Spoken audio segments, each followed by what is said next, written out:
Hello, this is Madeline and Paige again for Paige's 5th day of training. Here I wanted to start off with just explaining some of the enrichment that we've been doing. This is a Kong wobbler, which is a very good enrichment tool. It promotes using a lot of their primal instincts, such as their paws to help maneuver things around, their nose to help and find those treats in that little hole right there.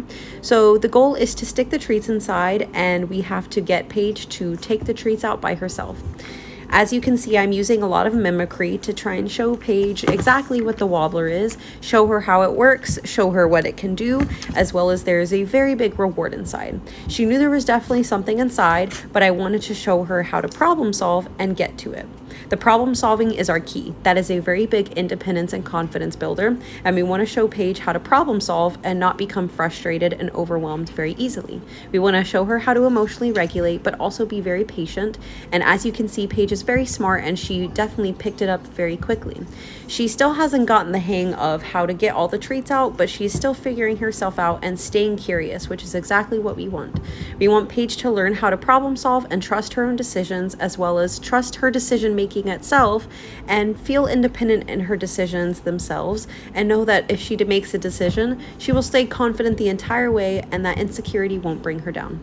The problem solving is a very good tool for her to continue to grow that confidence building, and so we will include a slow feeder for when she goes home to keep that puzzle building and keep that enrichment as well as the mental stimulation. Paige is the dog who definitely thrives on puzzle games, as well as, staying curious and finding a new game for her to stay engaged with. Her focus is always shifting, and we always want to keep her going on the next thing that's going to build her independence and keep her confident. Here we were definitely starting to build that leash walking as we did on day 4. And here my partner is building a lot of that strong heel in a neighborhood that we were walking in.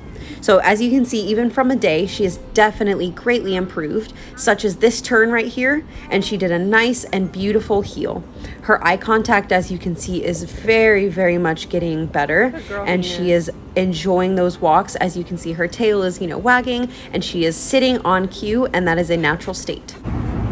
Here we wanted to go to Starbucks after all of the training we did. We did about a total of 2 hours of leash walking training today, and we felt that Paige deserved a nice break with some water and some puppuccinos.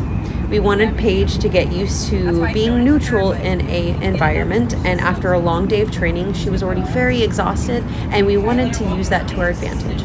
She was getting a little restless, so I wanted to get her a nice reset of the environment, walk her around really quickly, do a little bit of leash walking, make her turn a couple times, mentally stimulate her, and put her a little bit more into that tired state of mind so she can relax nice and calm.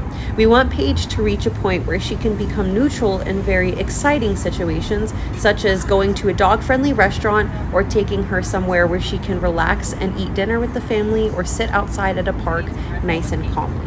She doesn't always have to be nice and excited when she's on the leash, and she doesn't always have to be excited everywhere she goes that isn't home.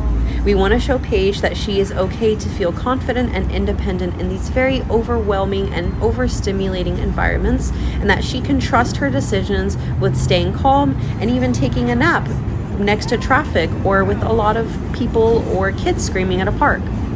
We have definitely worked this far with Paige to promote a lot of good emotional regulation and good independence. We use that pair bonding to our advantage to teach her that she can trust those decisions, even if the mentors are there, that if she goes out in an environment on her own, those rules still apply. She is definitely still getting the hang of it, but she is advancing beautifully. Right there, we finally got that down we were looking for, and that tiredness finally gave in. She finally lay down for about 20 minutes for the length of the time that we were there at Starbucks. The remainder of the time, she held a nice down, and as you can see, lots of people. This was the first person that walked by, and you'll see the difference as these clips go on with the people who came by. That person, she was already a little overwhelmed just by seeing them, and so I wanted to put her in a calmer state of mind, putting her in a sit and rewarding her and getting her back into the zone of a nice, calm, and mental state of mind.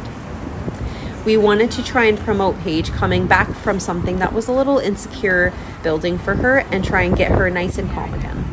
Using those confidence builders such as sits or downs or even eye contact can help to bring her back to the state of mind we're looking for. I was filming just her environment. We were off Shepherd and 610, and it was a very loud, busy area, and she was able to hold that down and just relax with us.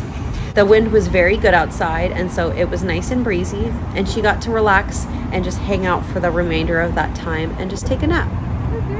We were really waiting to build her confidence with just hanging out in a nice neutral space, as I was saying, and with people walking by, that is definitely getting better. It's not just being in a quiet space, but rather her learning to be nice and comfortable and confident in those moments when unexpected things happen. And there's our third person, and Paige quietly and calmly watched them walk by. She gave that eye contact that we were looking for, and we really want to emphasize on those check-ins. Those are really, really awesome, and that is exactly what we're looking for, like I was saying previously, to know that Paige is still receptive and emotionally regulating in a very healthy manner.